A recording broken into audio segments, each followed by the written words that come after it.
Excuse me po. Pare. Phone call po para kay Father Nico. Hey, yo, boy, this is your clone. What's up, man? Alam ko kung saan dinala si Totoy. Alam mo saan dinala si Totoy ba to?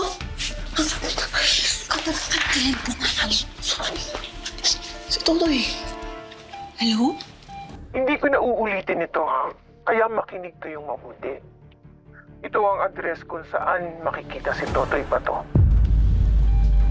Ba yan? Uy, Ano, tol? Tara! tara kanina ka pa kita hinihintay. Tagal mo naman. Saan ka ba galing? Pasensya ka na, tol. Nasikaso pa si Ermat. Wala na makasikaso nun. Ako lang. Sa mga rason-rason mo, sabi mo, mag-freshen up lang tayo. Tapos tutuloy tayo maghanap kay Totoy. Ano ba? Kaya nga, tara na. Game! Tara na, nakakatampo ka na eh. Tara na. Ano nga, takot ka pala eh. Teka lang. Wala. Jewel. Hello, Jewel. Hello, Jet! Jet. Alam na namin kung nasaan si Totoy. Ha? Paano?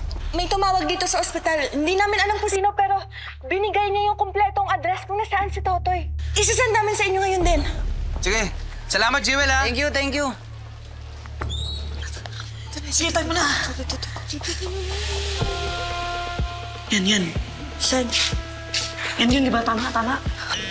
Ito, nag-text na. Sa Poco Paraiso to, ah. Teka, tol.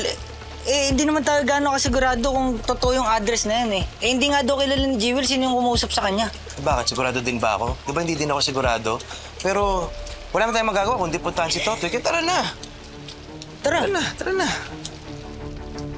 Arlo J. Caparas, Totoy Pato. Weeknight, 7:15 p.m. Pagkatapos ng angkya ng Section E sa Primetime Primera.